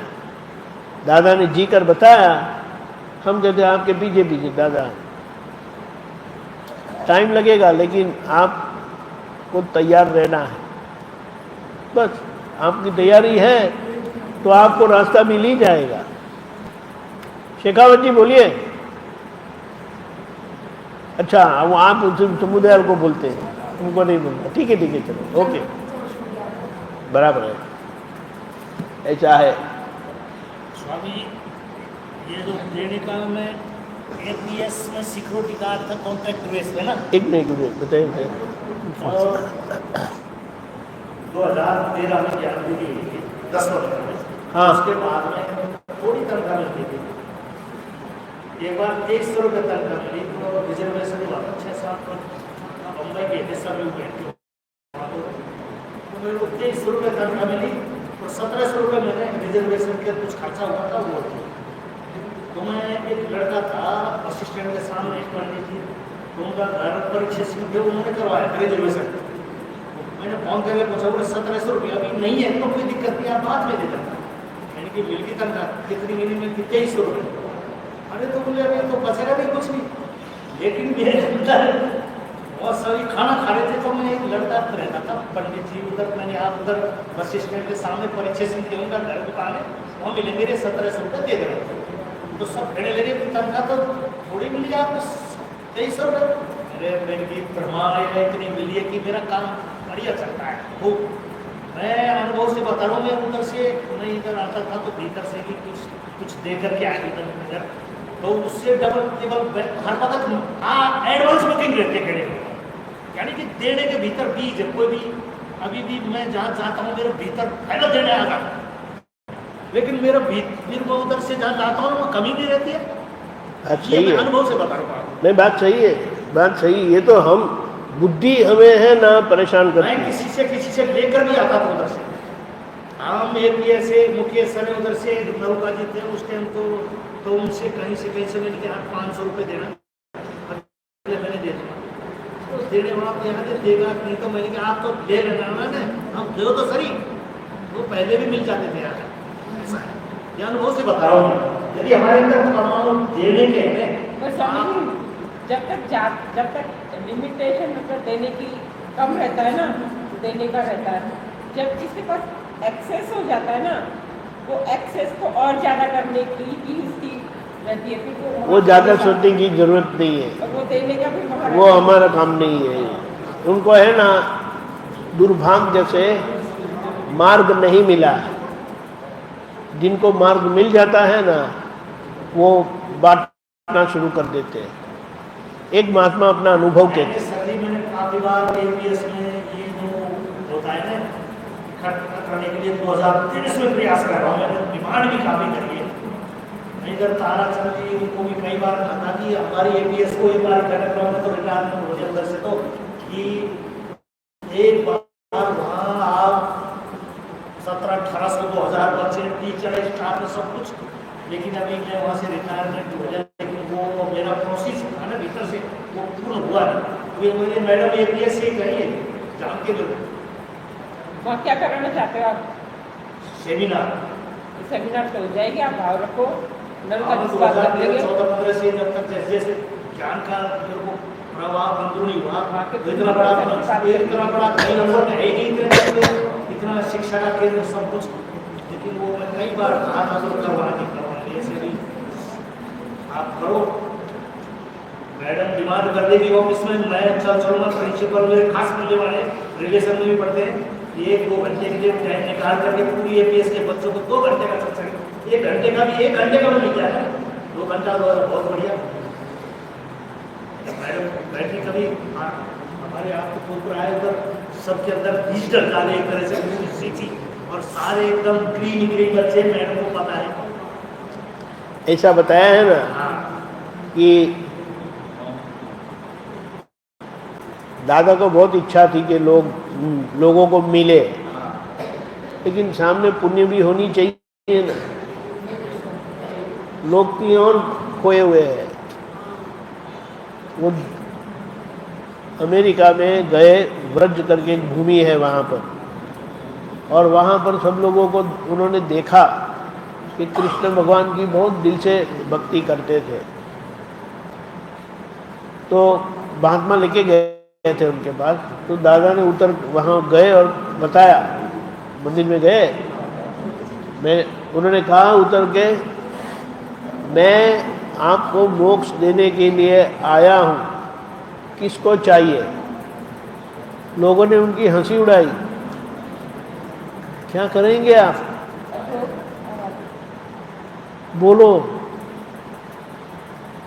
बोले कि मैं आपको कृष्ण भगवान बनाता चाहता हूँ। कृष्ण भगवान तो मैं कैसे बन सकता है, हम कैसे बन सकते हैं? नहीं, हम तो उनके भगत ही अच्छे हैं। वैसे लोग चाहते हैं उनके पीछे जाएंगे, और सिंपल जैसे करेंगे तो कोई नमस्कार भी नहीं करेगा। यही बात समझना है कि आज लोगों को जो दिखाई देता है ना, तो वहाँ नमन करते हैं, लेकिन जो असल में होते हैं उनको पहचान भी नहीं पाते।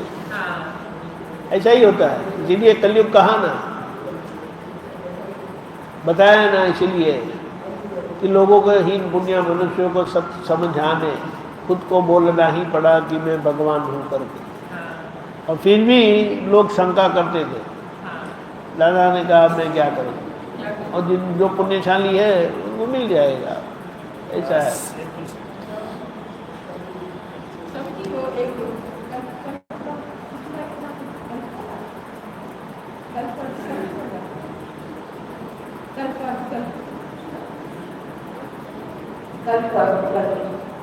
क्या बताया? ये है ना जो चक्र का कल्प है ना, कल्प का, हाँ, चक्र का जो कल्प समय का वो, सतयुग का, हाँ वो क्या, लेकिन उसमें कल्प और अर्धकल्प और इस तरह से बोलेंगे। सारे चक्र को कल्प बोलते हैं। कल्प, सारे चक्रों को कल्प, और अर्धकल्प आधा सर्कल, उत्सर्पिणी, अवसर्पिणी। अच्छा, उत्सर्पिणी जाता हुआ काल रहेगा, चढ़ता हुआ काल, और अवसर्पिणी यानी उतरता उतरता। हुआ काल। ये उतरता समय है, इसीलिए दुख बढ़ते जाता है। अब ये छोटे कलयुग से बड़ा कलयुग आएगा, ऐसा बताया जाता है। अच्छा, अभी इससे बड़ा कर और इसके बाद चक्र सतयुग की ओर चलेगा या पीछे से चलेगा? सतयुग की ओर चलेगा। अच्छा, सतयुग से बाहर निकलकर उतर रहा है, कलयुग में जा रहा है। अभी कलयुग से सतयुग पर जाएगा। वो महत्व का नहीं है, हमें कैसे जीना है वो समझना है। नहीं तो क्या, लोग वो उसकी बातों में उलझ जाते हैं, क्या करेंगे। और ऐसा जो बोलते हैं ना, बहुत ज्ञान है इनके, बहुत ज्ञान है, और उनके साथ 10 मिनट बैठेंगे ना तो आपको लगता है ज्ञान है। तो ये सतयुग अपना ज्ञान मिल गया, सतयुग। ब्रह्मांड का एक चक्र है। बीजू सिंह जी क्या बोलते हैं? ठीक है।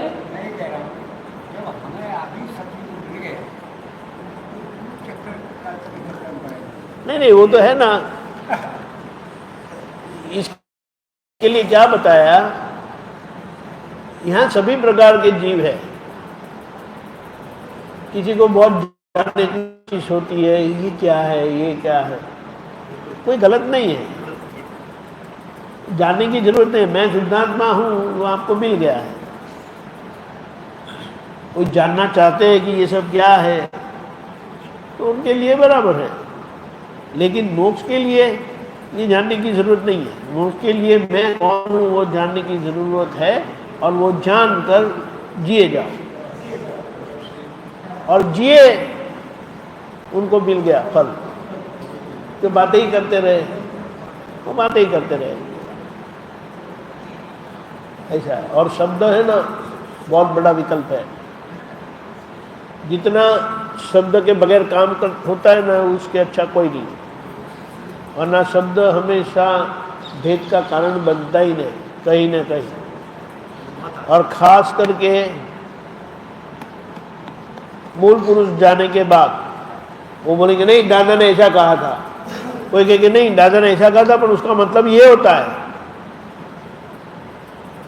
अब किसके उलझते रहोगे? आप सही हो, मेरी जान छोड़ो, मैं चला, जय सच्चिदानंद। ना क्या करेंगे आप? इसके लिए क्या बताया? वाद होना नहीं चाहिए। वाद यानी पूछे बगैर बोलना, ऐसा बताया।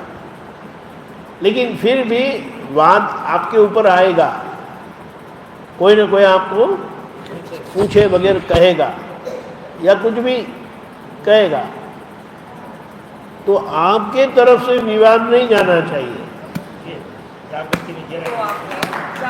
अगर आपके तरफ से विवाद जाना नहीं चाहिए, तो क्या कहा? वाद के ऊपर विवाद, वहां धर्म नहीं है, तो वहां व्यवहार कैसे होगा?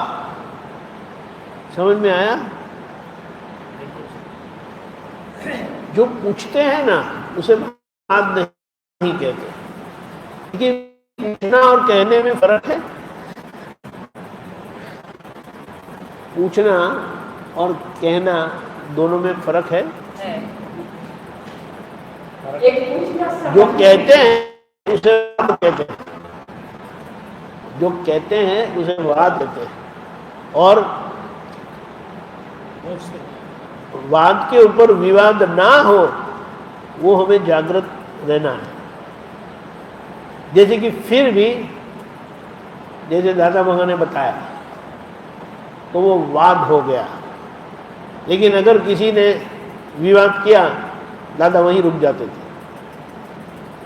अगर वो जानना चाहते हैं तो दादा ने बताया, लेकिन दादा समझ जाते कि वो गोल गोल जाते हैं, फिर दादा कहीं भी पतली गली में से निकल जाते थे। वो सामने वाले को पता भी नहीं चलता है, वो उनको धोखा नहीं दिया। लेकिन बोलते ऐसा टाइम नहीं है हमारे पास विवाद करने का, और किसी को विवाद ही करना है तो उसका कोई मतलब नहीं बनता है। ये बात है। ये बात हो है, इसमें ज्ञान के अंदर खाने का क्या सात्विक शुद्ध खाना महात्मा के लिए? पहले तो प्रमाण यानी बहुत ज़्यादा खाते हैं, और फिर जो भी खाते हैं उसमें जैसे जैसे विवेक आता जाएगा, अपने आप आएगा, जागृति बढ़ेगी, विवेक आएगा। आपको पता चलेगा कि ये खाना नहीं चाहिए, ये खाना नहीं चाहिए, ये खाना इतना नहीं खाना चाहिए, इतना नहीं, वो सब आएगा। अभी तो है ना हमारे जीवन उसको क्या बताया, जैसे जैसे कषाय डिस्चार्ज कषाय भी कम होते जाएंगे तो अपने आप ये खाना कम हो जाएगा। अभी वो डिस्चार्ज कषाय हमें खाने के लिए प्रेरित करता है और वो करवाता है कि जरूरत से ज़्यादा खाया ही नहीं जाएगा।